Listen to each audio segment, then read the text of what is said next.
Sorry about that. Thanks. Okay, so foot drop is a gait abnormality in which the dropping of the forefoot happens due to weakness, irritation, or damage of the common fibular nerve.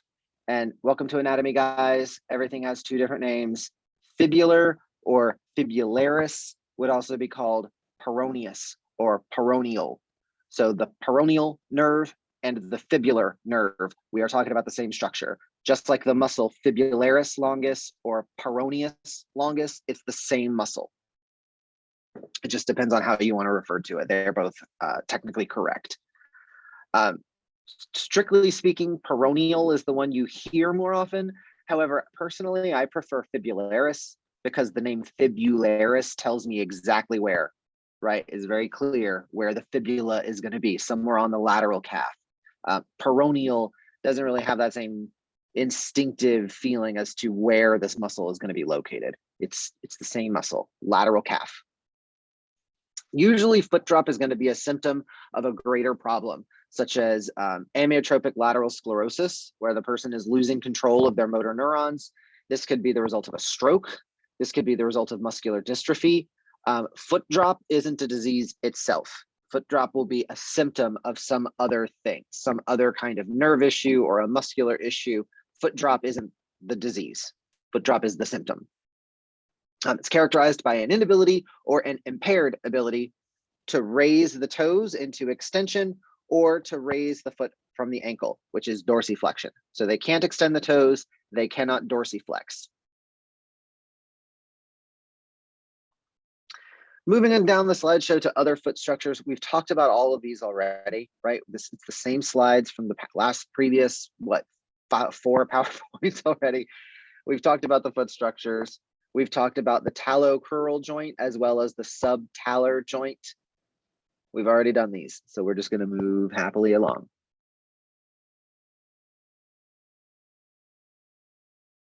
We've also talked about movements of the ankle. All of this should just be a review for us, guys. Now, on to the meat and potatoes for today. We have several new muscles to add. All of these are going to be affecting foot and ankle. We will start with tibialis anterior. Now, before we jump into the slides, I'm going to pull up tibialis anterior here on our handy dandy app. Let's isolate this muscle and take a look at it. It starts on the proximal lateral condyle of the tibia, anterior surface. The belly of this muscle runs alongside the shaft of the tibia. So if you use your fingertips, and let me move my camera down, find your shin bone. It's that very sharp, bony ridge. Tibialis anterior is that lump of muscle running immediately lateral. So you should find a nice lump of muscle, maybe 1 inch to 1.5 inches wide. That's tibialis anterior. Raise your toes up and you'll feel that muscle contract, right? Dorsiflex and feel this muscle contract. Good stuff. So tibialis anterior, as the name implies, runs along the anterior side of the tibia. As it reaches the ankle, it swoops across towards the medial aspect and wraps underneath the base of the first metacarpal. And that is, in fact, where it inserts, under the base, the inferior aspect, base of the first metacarpal.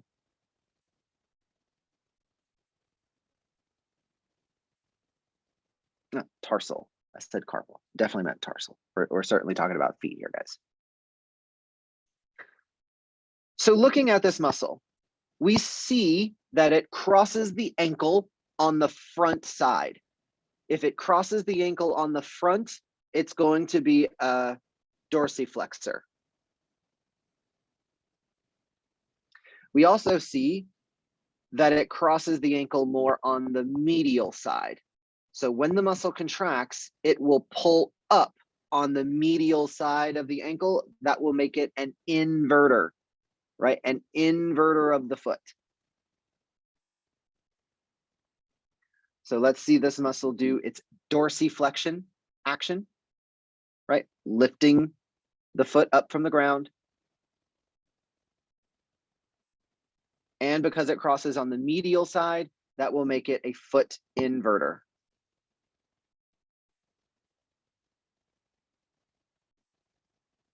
And there we have tibialis anterior. So for tibialis anterior, we have the origin, lateral condyle of the tibia, the proximal 2/3 of the lateral tibia, as well as the interosseous membrane. Now that we're down in the lower leg, guys, if you throw that into the origin, you're most likely going to be right. Interosseous membrane just means that this muscle is going to have some kind of attachment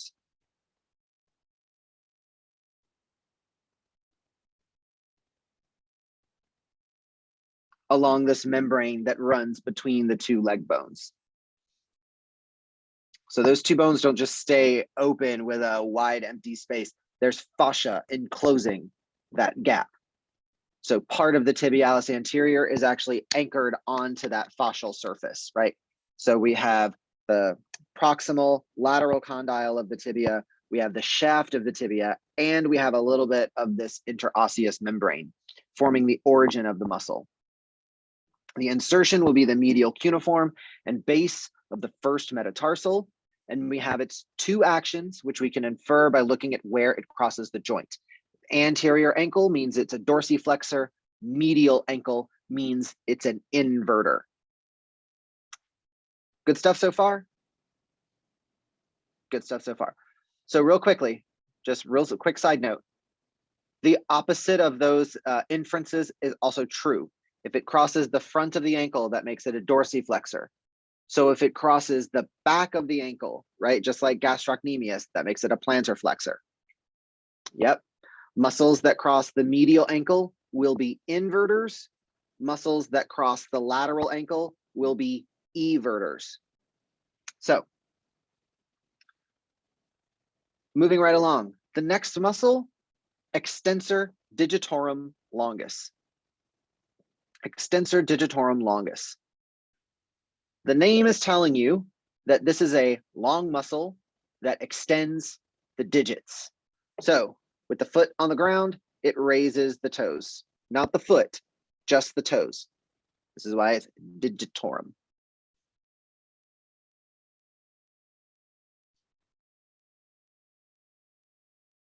Here we see extensor digitorum longus, and I will call your attention to probably the most distinctive feature of this muscle. Look at that very unique tendon. One muscle belly, one tendon, which then splits into 4 distinct tendons. Each of those tendons will then insert on the dorsal aspect of the most distal phalanges. Because this muscle, one muscle contracts to pull 4 tendons, that is why you don't have individual control over your toes like you do your fingers, right? I can play piano with my fingers, but with your toes, they all lift up or they all curl under. They work together. This is why, because they only get one muscle to pull all of them into extension or all of them into flexion. We don't get individual muscles like we do with our fingers. So extensor digitorum longus is going to originate very close to the origin of tibialis anterior. It will start on the lateral condyle of the tibia, the proximal aspect of it, as well as the interosseous membrane. And this muscle will insert on the dorsal aspects of the intermediate and distal phalanges of toes 2 through 4, or sorry, 5, 2 through 5. The big toe gets its own set of muscles. Okay, so extensor digitorum longus does toes 2, 3, 4, and 5. Is there anything different if you can move your toes individually? So when we talk about moving your toes individually, we got to be careful.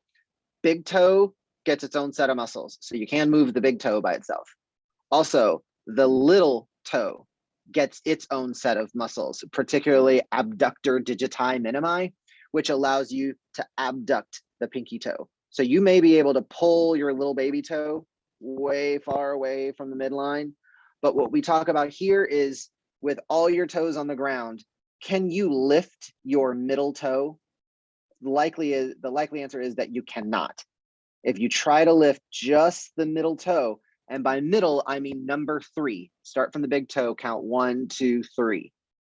If you can't lift that toe up all by itself, that you're normal. That's normal. So most people, when they think about moving their toes, they've got control over the big toe, or they can abduct the little toe pretty easily. But that abduction is a whole muscle by itself, abductor digiti minimi. So what happens if you can move the middle toe separate from the other 2 toes? Either you have well-developed extensor digitorum muscles, or you may have an additional muscle, which is normal. On the side of the leg here. Whoa, come on, app. Here on the side of the leg, you have a pair of muscles. This one here called peroneus longus, and then one right beneath it called peroneus brevis. Some people have a third peroneal muscle called peroneus tertius. For some people it's there, for some people it's absent. There's a whole handful of muscles that are entirely optional on some people. You've got pyramidalis, you've got sternalis, you've got a psoas minor that may or may not be present on you, peroneus tertius. Some people have a third head on a bicep. It's just, there's a lot of human variation. A lot of human variation.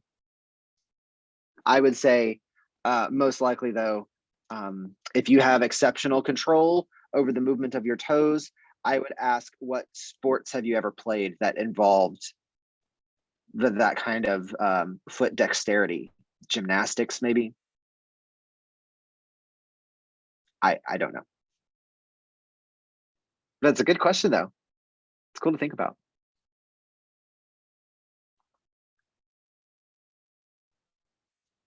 All right. So extensor digitorum longus, proximal, lateral condyle of the tibia, as well as a little portion of that interosseous membrane. And it will insert on the dorsal aspect of the intermediate and distal phalanges of toes 2 through 5. And with a name like extensor digitorum, we would expect at least one action would be extension of the digits. So toe extension would look like this, lifting the toes up. Right? So we flex first, we can extend to neutral, and then hyperextend the toes off the ground. But since this muscle also crosses the anterior ankle, it will also be a synergist for dorsiflexion. It will just pull the toes in order to move the ankle.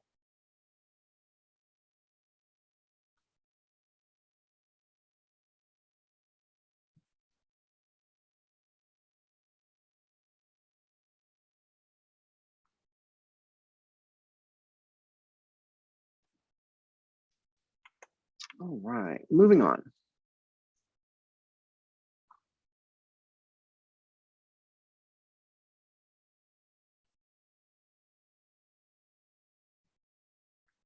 Next, we have extensor hallucis longus. The middle name hallucis is a reference to the hallux. That's the medical name for your big toe. The medical name for the thumb is the pollex. Pollex and hallux. So the extensor hallucis longus is the muscle that extends the big toe. This one will start on the middle, kind of anterior surface of the fibula. And actually the easier way to find this one is to start at its tendon. So looking at the top side of the foot, I'm going to use my hand as an analogy here. When you extend the toes, do you see how these nice tendons rise up on the top of my knuckles? You've seen the same thing on the foot, right? when you extend the toes and you see those distinct tendons arise on the dorsal surface of the foot. If you start by finding that tendon on the big toe, which will be here, it's a lot easier to find the extensor hallucis longus. That's its tendon. So it's inserting on, again, the dorsal surface of the distal phalange of the big toe, right under the big toenail. But the belly of the muscle runs almost halfway up the calf and originates along the fibula and the interosseous membrane. So the muscle starts about halfway up your calf, originating on the fibula before finally inserting just under the big toenail. With a name like extensor hallucis longus, we can infer at least two actions from this muscle. Number one, extensor hallucis, it's going to extend the big toe. So lift the big toe up off the floor. Also, the muscle crosses the ankle on the anterior side. That will make it a synergist to dorsiflexion. So this muscle will move kind of in sync with extensor digitorum. However, it is a separate muscle, which is why you can move your big toe independent of the rest of the muscles, rest of the toes. We also have its common action, foot dorsiflexion.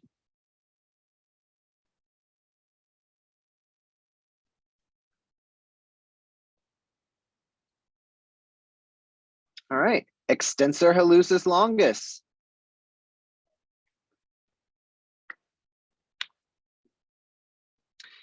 Your slideshow is adding inversion of the foot. I would say it would be a weak inverter. But again, by lifting up on the big toe, it's assisting the inversion of the foot. So we will stick with what the slides tell us and add inversion of the foot.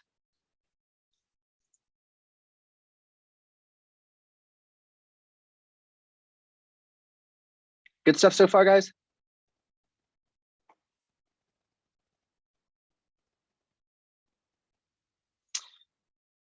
All right.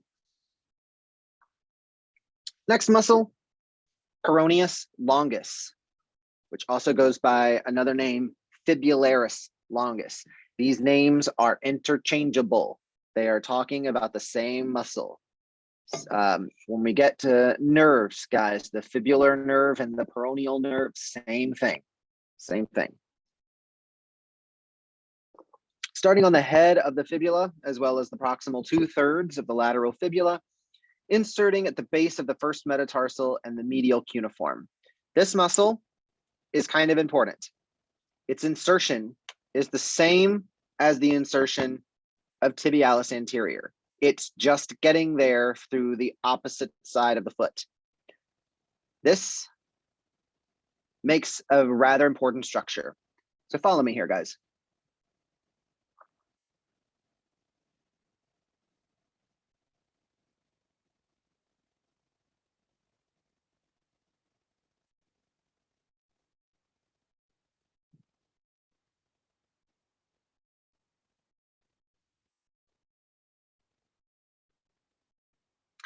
So I'm just looking at these two muscles and only as many bones as I had to pull to show you what's going on. Tibialis anterior crossed the medial ankle and wraps under the first metatarsal and inserts at a spot. Peroneus longus wraps around the lateral ankle underneath the foot, but inserts at the same spot. Do you see how both of these muscles insert at the same spot? So they wrap around the foot almost like a stirrup. They create a complete loop, which means these guys are antagonists. One pulls the foot into inversion, the other pulls the foot into eversion. So they have a very nice kind of cradling aspect for the entire foot. So looking at the muscle in question, here is peroneus longus, starting on the head of the fibula, as well as about the proximal 2/3 of the fibula. Its tendon wraps posterior to the lateral malleolus, So now I know it's crossing the posterior ankle. This makes it an assistant plantar flexor. Because it wraps around the lateral ankle, that means it's going to be an everter. So there are the two actions: plantar flexion, eversion, just by figuring out where that muscle sits. So origin, lateral condyle of the tibia. Nope, sorry, that's tibialis longus. Here we go. Peroneus longus, head and proximal 2/3 of the lateral fibula. Insertion, same as tibialis anterior, base of the first metatarsal and the medial cuneiform. And we already inferred both actions that this muscle will give us: plantar flexion, eversion of the foot.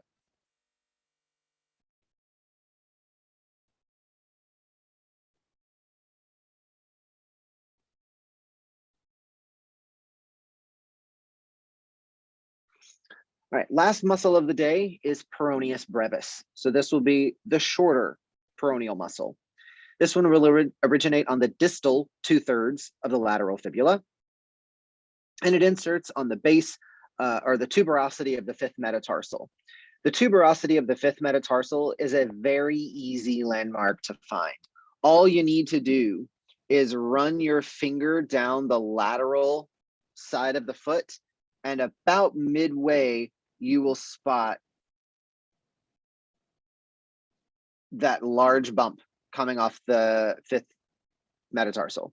You'll find it about halfway on the most lateral side of the foot. It's a prominent bony bump. It's really hard to miss. If you're feeling around, you're like, well, there's a bump there, but I'm not sure if that's the one. That's the one. That's the one. That's it. Halfway down the foot or so, right on the lateral edge, it's a prominent bump. You cannot miss it. If you think you're on it, you're probably on it. So there is peroneus brevis, or fibularis brevis. Starting on the distal 2/3 of the fibula, its tendon also wraps posterior to the lateral malleolus and then wraps down towards the tuberosity of the fifth metatarsal. So looking at this muscle, just like its big brother, it will be a plantar flexor and it will be an everter of the foot because it's crossing the posterior ankle and the lateral ankle. Same story, just a shorter muscle. Distal 2/3 of the lateral fibula, base, I'm sorry, not base, tuberosity of the fifth metatarsal. Not, take that out, it's not base.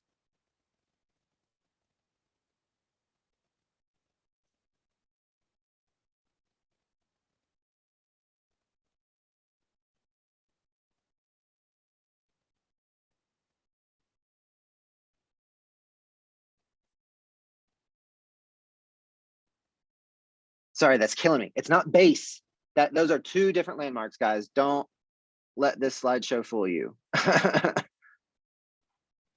Tuberosity of the fifth metatarsal, not the base of the fifth metatarsal. Those are different landmarks.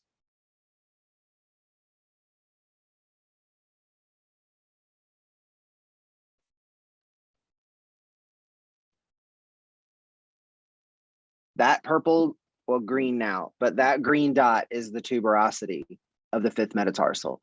The base of the fifth metatarsal is that whole flat joint surface. That slide had to be corrected. I'm sorry, I can't swallow it. Tuberosity of the fifth metatarsal, two actions: plantar flexion and eversion. And those are the muscles for today. We covered tibialis anterior, right? That one was a dorsiflexor and an inverter of the foot. We also covered extensor hallucis longus and extensor digitorum longus, which extend the digits as well as assist with plantar flexion of the ankle. Next, we covered peroneus longus and peroneus brevis, which both cross the ankle in the same pattern.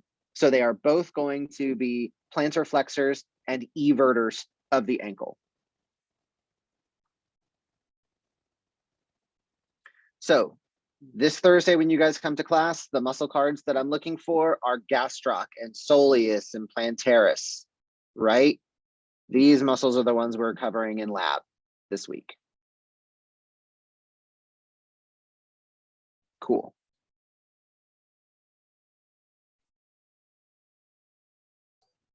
Also, just wanted to put out there, since we were a week behind, quiz 4 has closed since last week. So I think all the quiz dates would need to be adjusted as well. Ooh, thank you. Let me take care of that right now. Quiz 4. Which should be due this upcoming Thursday, about gastrocs and soleus and stuff.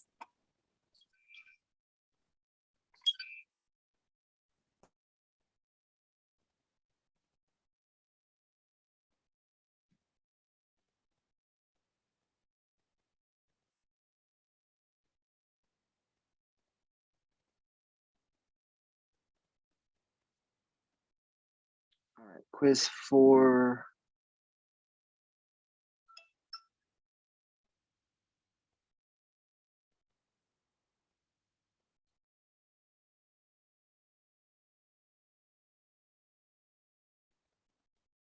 Okay, so I've got that scheduled to close. All right, it should be open now, and it should close this Thursday before we come to class on the 24th. Done. Good looking out, Jed. Also, I believe I have everybody's midterms. I'm still grading them. Grading midterms on Moodle, guys, is super tedious. I literally have to take it one question at a time and like click, and the page has to load, and I have to read the question and mark it wrong and then save. And then it has to reload to go back to the original quiz, and I can only do one at a time. Super tedious, super time consuming. I am making my way through them. Just please be patient with me. Midterms take a while, but I'm working on it. All right. Any other questions? Any questions about anything we've gone over so far today? Actually, yes. So when I was looking at our lovely muscles for today, and the one that decided to cross all the way into the actual fibularis longus. So with its 2 insertions, does that mean that it has 2 heads? Like, it kind of confused me, because it seemed a little interesting to see 2 heads, one going on the actual bone and then the other one basically being the stabilizer. Peroneus longus? Let me see. Yes.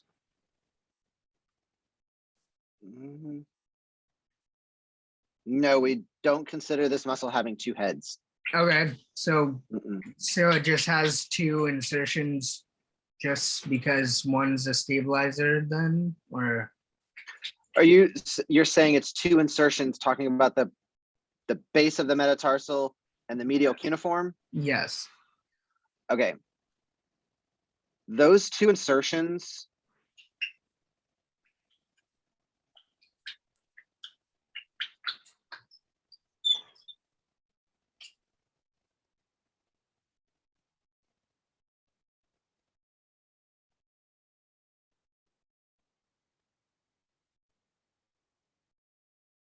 look at those 2 insertions. Those are like right next to each other. That's not another head. When you think about another head of a muscle, you're thinking about like biceps.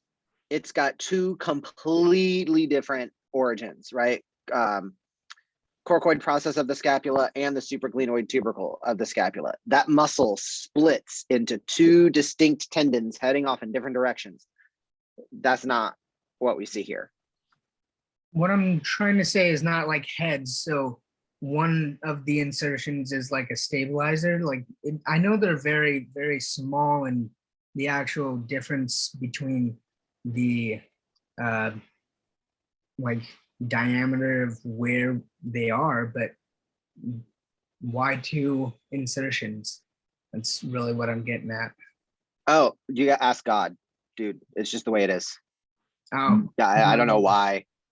Yeah, okay. we could talk about bicep and like a big muscle that has two proper heads and why it does that, because this has to move a shoulder, which carries a lot of weight, right? We haul animals and we haul jugs of water and stuff. Like arms have to be able to lift in a lot of different directions. Mhm.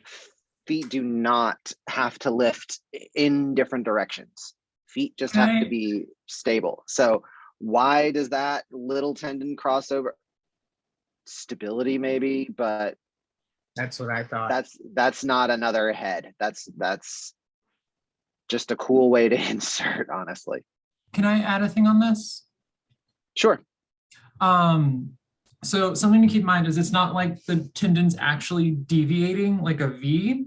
Think of it more like, you know, when Spider-Man shoots his web, how it just kind of goes out and attaches and kind of like oval type thing. That's more how the attachment side of that muscle works. Excellent. Thank you. So what you're saying, Kira, is it may not actually insert like a Y. It may just look more like a Y, a broad spot. Exactly. Yeah. In my gross anatomy labs that I took down in Texas, when we were doing dissection of the foot, that's actually something that I thought was really interesting about it, was that a lot of these insertion points that we think of as like separate, distinct entities really aren't. It felt more like Spider-Man's web than anything. I love that.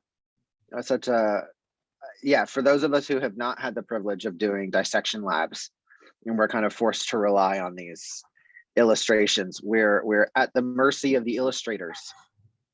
But I also imagine a Spider-Man web-like insertion doesn't make a very pretty picture. It doesn't. Yeah. If you have the opportunity to take gross anatomy labs, do it. They're so fascinating. I bet. Love to. Yeah. Let me think. There was one more thing that I wanted to mention. It really wasn't important, but we were talking about compartment syndrome a while back. Do you guys remember the show Bones? Do you guys know the show Bones? There was an episode where they had been like tracking a serial killer for a while. That was like a ongoing thing in the show, was they had this serial killer they were hunting down, and the serial killer actually ends up kidnapping Bones and another one of the dudes in the office, the bug guy, the guy that does the insects and stuff. And the serial killer put them in a car and then buried the car underground. So they like wake up in this car, like buried under all this dirt. And to get them there, the serial killer ran over that bug guy with a car. So he broke his leg. So now they wake up in this car and dude's got a broken leg and he was developing compartment syndrome, and Bones had to literally like slash his leg open to relieve the pressure, because otherwise he would lose his leg. So cool reference. Bones is worth it, guys. I'm telling you, it's a really good show. It's worth it. All I right. think it was Hodgins that you were talking about. Hodgins. Yes. Yeah, I remember that Yes. show. I'm gonna restart it soon. It's a good one. It's a good show. It was a good show. Although I kind of lost interest once she and Booth got married, because I was like, the whole thing was like, will they, won't they? You like really want them to get together, and then they get together and they get married, and you're like, okay, I'm done. Meh. Okay. Yeah, that got real weird. Yeah, it got real weird. And they started doing like car commercials in the show. Like they would just randomly be like, oh, look at me and my new like Honda Civic. It has parallel parking features. And you're like, what are you doing? Okay. Funny. So these were the 5 muscles we covered today. Again, tibialis anterior, extensor hallucis longus, extensor digitorum longus, peroneus longus, so all the longuses, and peroneus brevis. Any questions, comments, concerns over what we've done today? Alrighty. Well, bring your questions to class on Thursday. We will discuss them then, as well as do our hands-on palpation stuff for these guys. Thank you, Jed. Quiz 4 dates have been corrected, so that quiz is now open. You guys have until class starts on Thursday to complete quiz 4. That is all I have. All right. You guys enjoy your afternoon, and I will see everybody on Thursday. Thank you. Thank you. See ya. See ya. Bye, Dave. Thank you.